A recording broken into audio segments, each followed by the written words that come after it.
168 years before Game of Thrones, the Targaryens were at their peak in Westeros. There were many Targaryens and even more dragons. From the perspective of every house in the Seven Kingdoms, major or minor, as well as from the perspective of commoners, and even from the perspective of Targaryens themselves. The Targaryen rule seemed to be so powerful that even 1,000 years from then on, they would still rule the continent. But then the Dance of the Dragons happened. It was a Targaryen civil war that saw the end of many Targaryens and most of their dragons.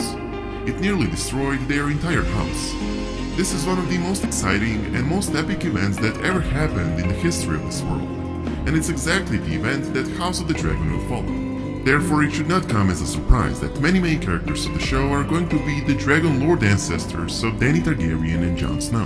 The series is based on George R. R. Martin's book Fire and Blood, which covers the entire Targaryen history in Westeros, starting from Aegon Targaryen and his conquest and going to the Dance of the Dragons.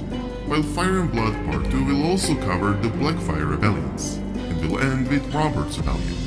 The prequel series House of the Dragon finds the Targaryen dynasty at the absolute apex of its power, with around 20 dragons flying over King's Landing and Dragonstone. Most empires, real and imagined, crumble from such heights. In the case of the Targaryens, their slow fall begins almost 192 years before the events of Game of Thrones, when King Viserys Targaryen breaks with a century of tradition by naming his daughter Rhaenyra heir to the Iron Throne. But when Viserys later fathers a son, the court is shocked that Rhaenyra retains her status as his heir, and seeds of division sow friction across the realm. So basically the show starts with King Viserys I Targaryen sitting on the Iron Throne with Rhaenyra, his oldest child being his heir, instead of his son Aegon, much to displeasure of Aegon's mother Queen Alicent Hightower. Through a series of flashbacks, we'll learn about why King Viserys chose to keep Rhaenyra as his designated heir, even when he got a son. We'll also learn about the tension in the King's Landing court between Rhaenyra's faction and Alicent's faction, or in other words, between the Blacks and the Greens. Rhaenyra's faction obviously supports Rhaenyra, while Alicent's faction supports Aegon as the future ruler of Westeros.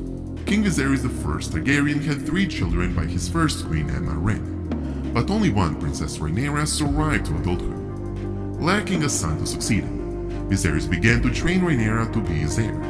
Young Rhaenyra was included in discussions of the affairs of the state, and was allowed to participate in meetings of the small council.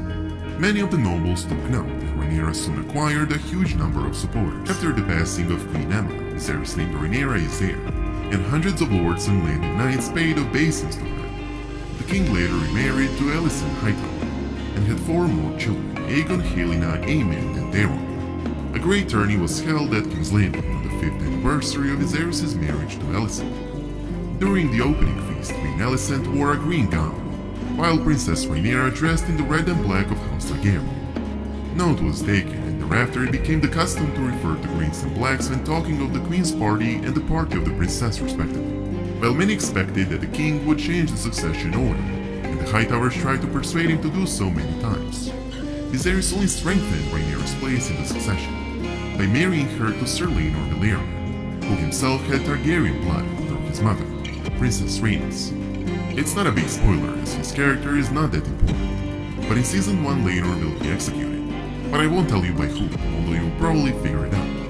And after Rhaenyra's husband gets executed, Rhaenyra will marry her uncle, Prince Daemon Targaryen, younger brother to Viserys. This only strengthens her position even more, as Daemon himself has a lot of supporters, and is arguably the best warrior, commander, and general of this time. In Season 1, it will also be established that Alicent's and Rhaenyra's children have hatred towards each other, which will lead to many horrible events by the time the war breaks out.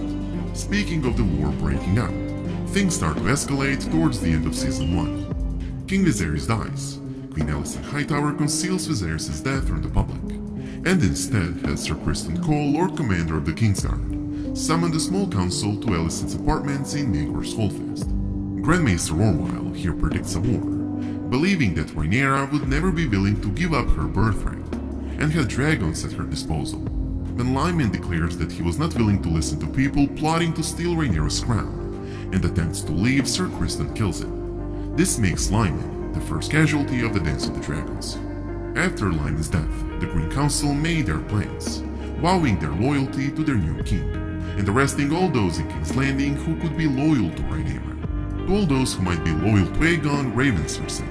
Prince Aemon, Aegon's brother, is sent to Storm's End to betroth himself to one of Lord Boros Baratheon's daughters, so House Baratheon might fight for Aegon II. Meanwhile, Rhaenyra remains on Dragonstone, unaware of what happened. Instead of coming to King's Landing to claim the throne, Criston, who once served Rhaenyra, convinced Viserys' son Prince Aegon the Elder to claim the rule of the Seven Kingdoms as his father lay dead.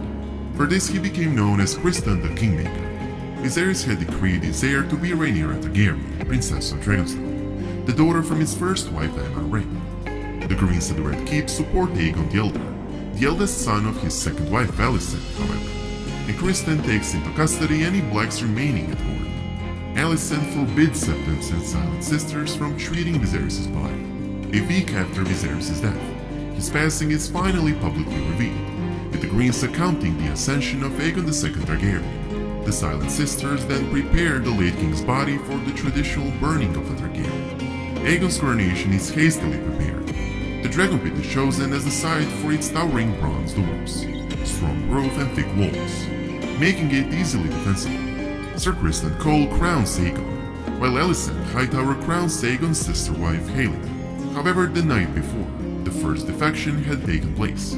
Sir Steffon Darklyn of the Kingsguard had left the city, with, amongst other things, the crown worn by kings, Jaehaerys I and Viserys I, and is taking it to the rightful Queen Rhaenyra. At Dragonstone, Rhaenyra finds out that her father died, and Aegon staged a coup, and was crowned king in King's Landing. Furious, Rhaenyra quickly made her own council at Dragonstone, the Black Council. The participants are, amongst others, her uncle husband Daemon, her three eldest sons Jaehaerys, Lucerys, and Joffrey, Lord Corlys Velaryon and his wife, Princess Rhaenys. Rhaenyra is crowned queen, using the crown her father and great-grandfather had worn, thanks to Sir Steffon Darklyn, who had arrived from King's Landing. Prince Daemon places the crown on Rhaenyra's head himself, and is named the Protector of the Realm, and Jaehaerys is officially named Prince of Dragonstone, and heir to the Iron Throne. During the council, it's resolved that while Rhaenyra remains at Dragonstone to regain her health, Prince Daemon and Xerxes would travel to the Riverlands, to make Harrenhal their base and rallying point for those loyal to Rhaenyra. House Velaryon would close off the gullet, blocking all shipping from Blackwater Bay. Princess Rhaenys is convinced that Storm's End would declare for Rhaenyra, since Lord Bormund Baratheon, the deceased father of Lord Boros and Rhaenys' uncle, had always been a supporter of Rhaenys. Prince Daemon is also convinced that Lady Jaina Rhaen, the Maiden of the Vale, would bring her support to their side, as Rhaenyra's mother was their Rhaen herself, although they believe the North to be too remote to play an important part in the war. Messages are to be sent to those lords nevertheless, with the eldest Jaehaerys visiting the Arrayns of the Eyrie, the Manderleys of White Harbor, and the Starks of Winterfell. Rhaenyra's second son Lucerys travels to Storm's End. Rhaenyra proclaims King Aegon and his mother Queen Alicent, as well as their supporters, traitors, and enemy of House Targaryen. Back at King's Landing, at this point already a king, Aegon proclaims Rhaenyra traitor and the enemy of House Targaryen, and thus the Targaryen civil war starts. Dragons will dance, swords will clash, monarchs will rise and fall, and Season 1 will end, leaving you to impatiently wait for Season 2 to see what happens next. Basically, the House of Dragon is focused on the war of succession between Aegon II and his half-sister Rhaenyra, over their father Viserys I's throne, the war that will be fought from 129 AC to 131 AC. It will see the deaths of monarchs, the deaths of Targaryens and their dragons, as well as major battles across the Seven Kingdoms, with the Starks and the Velaryons fighting the hardest on Rhaenyra's side, and the Lannisters and Baratheons fighting the hardest on Aegon's side. All of this and more you will see in 2022 on HBO. Thank you so much for watching. If you enjoyed this video, please give it a big thumbs up, and I hope to see you in the next one.